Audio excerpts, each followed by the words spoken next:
രജിസ്ട്രാറുടെ suspension അംഗീകരിക്കാത്ത ഇടത് syndicate അംഗങ്ങളുടെ നടപടി നിയമവ്യവസ്ഥയോടുള്ള വെല്ലുവിളി തന്നെയാണ് എന്ന് ഗവർണർ നിയമിച്ച സിൻഡിക്കേറ്റ് പ്രതിനിധികളും പറയുന്നുണ്ടല്ലോ.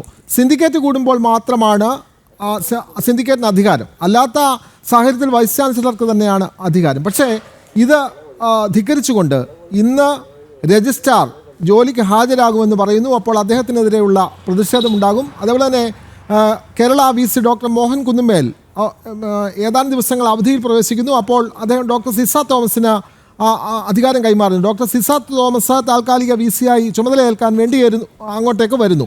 അപ്പോൾ രജിസ്ട്രാറെ തടയാൻ ഒരു വിഭാഗമുണ്ടാകും.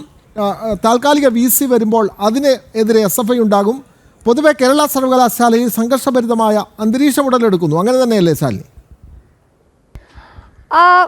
വിനോദ സൂചിപ്പിച്ചതുപോലെ തന്നെയാണ് കേരള സർവകലാശാലയുടെ ചരിത്രത്തിൽ ഒരുപക്ഷെ ഒരു മാതൃ സർവകലാശാലയാണ്. സർവകലാശാലയുടെ ചരിത്രത്തിൽ തന്നെ ആദ്യമായിട്ടാണ് VCയുടെ ചെയറിലേക്ക് ഒരു വനിത എത്തുന്നത് എന്നുള്ളൊരു പ്രത്യേകത ഒരുപക്ഷെ ഈ ഒരു സംഭവ വികാസങ്ങളുടെ പശ്ചാത്തലത്തിൽ ഉണ്ടായിട്ടുണ്ട്. ആ ഘട്ടത്തിൽ KTU സർവകലാശാലയിൽ നമ്മൾ കണ്ടതാണ്. ടെക്നിക്കൽ യൂണിവേഴ്സിറ്റിയിലേക്ക് VC ആയി ഗവർണർ അപ്പോയിന്റ് ചെയ്ത ശേഷം സിസ തോമസ് എത്തുമ്പോൾ അവിടെ പ്രതിഷേധങ്ങൾ നടത്തിയ SFIക്കാരെയും അവരെ തടയാനൊക്കെ ശ്രമം നടത്തിയതൊക്കെ നമ്മൾ കണ്ട്. സമാനമായ ഒരു സാഹചര്യം ഇന്ന് സർവകലാശാല ആസ്ഥാനത്തുണ്ടാകുമെന്നുള്ളതിൽ സംശയമില്ല. എന്തായാലും ഭരണഘടന നൽകിക്കൊണ്ട് രജിസ്ട്രാറെ ആ കസേരയിലേക്ക് ഇന്നലെ വരെ ഇരുന്ന് ആ കസേരയിലേക്ക് രജിസ്ട്രാറെ വീണ്ടും ഇരുത്താനുള്ള സസ്പെൻഷൻ ഓർഡർ VC നൽകിയതിനെ തുടർന്ന് അല്ലെങ്കിൽ അതിന് തൊട്ടു പിന്നാലെ ആ കസേരയിലേക്ക് തന്നെ തുടരാൻ വരുന്ന അദ്ദേഹത്തിനെ തടയാൻ ഒരു വിഭാഗം ഉണ്ടാകും.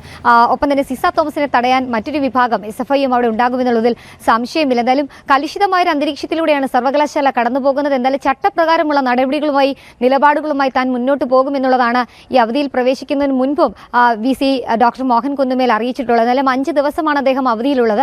ആ സമയത്ത് ഈ സംഭവ വികാസങ്ങൾ ഏതറ്റം വരെയും പോകുമെന്നുള്ളതാണ് കണ്ടറിയേണ്ടത്. എന്തായാലും കോടതി കയറും ഈ വിഷയം എന്നുള്ളതിൽ സംശയമില്ല. കോടതിയിൽ എത്തുമ്പോൾ എന്തായാലും രജിസ്ട്രാർ കൃത്യമായ മറുപടി പറയേണ്ടി വരും. കാരണം സർവകലാശാലകളുടെ ചാൻസലറാണ് ഗവർണർ. ആ ഗവർണർ പങ്കെടുത്തൊരു പരിപാടി പണം വാങ്ങി വാടകയ്ക്ക് നൽകിയ ഒരു ഹാള്, ആ ഹാളിൽ നടത്തുന്ന പരിപാടിയിൽ മതചിഹ്നമോ മതപ്രഭാഷണമോ നടത്തരുത് എന്ന് പറയുമ്പോൾ ഭാരതാംബയുടെ ചിത്രം ഏത് തരത്തിലാണ് മതചിഹ്നമായത് എന്നത് അടക്കമുള്ള കാര്യങ്ങൾ VCക്ക് മുൻപാകെ ബോധ്യപ്പെടുത്താൻ ഇതുവരെ രജിസ്ട്രാർക്ക് കഴിഞ്ഞില്ല. രാജ്ഭവന് നൽകിയ റിപ്പോർട്ടിലും അത് പറയുന്നുണ്ട്.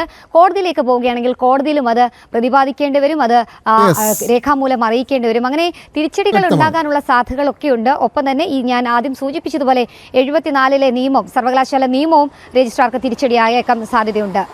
വ്യക്തമാണ് ശാലിനി.